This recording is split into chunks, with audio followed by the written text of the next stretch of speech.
Well, as I pointed out at the beginning of my talk, it does seem to be changing because of what you came up with on Buster Jangle. Further, the committee relied exclusively on governmental sources instead of their own faculties to reach this conclusion, considering all the information available about these tests, which is now apparently being rectified.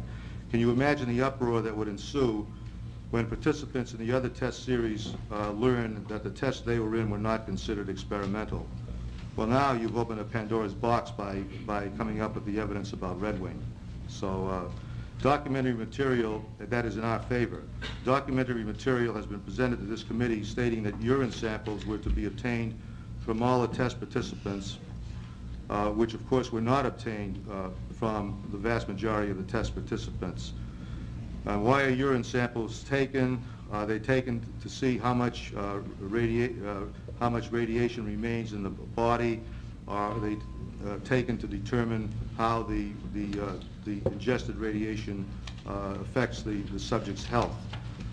We think the urine samples, if they are taken, have been taken, were to determine that how little was left in the body, despite the damage what was excreted previously caused. I was a test participant in Operation Crossroads at Bikini in July 1946. One of my crewmates recently informed me, I hadn't seen him for years, recently informed me that he was told not to look at the atomic detonation because he might suffer serious radiation injury. I'm talking about Test Able, the bomb that shows on the cover of this newsletter. I, on the contrary, recall being out on the deck of the same vessel, a floating dry dock, which had been towed to a presumably safe distance when it was announced over the PA system that if we wanted to see the detonation of Test Able, we should look in a certain direction and listen to the countdown over the PA system. We were not issued protective goggles, even though I later learned that a special directive to that effect had been issued to all the ships assigned to the test. When the countdown reached 0, I saw the flash on the horizon, and we immediately reversed course and headed back to Bikini. We entered the lagoon the next morning, anchored, and proceeded to work on damaged target ships.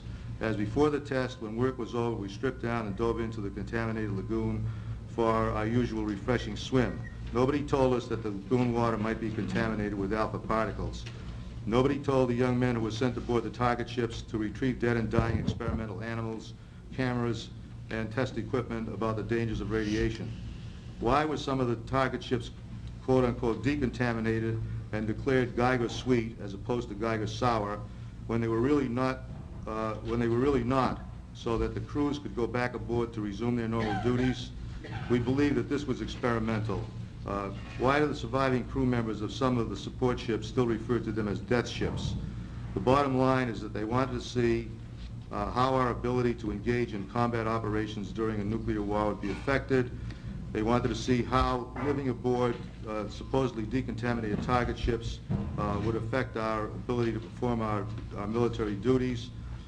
And we were also the victims of the insatiable curiosity of Dr. Strangeloves like Dr. Edward Teller, who wanted to see what could be learned from the testing of bombs of many different designs and yields.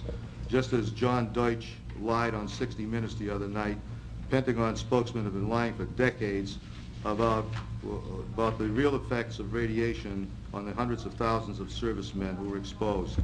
I rest my case. Thank you, Mr. Rosen. We're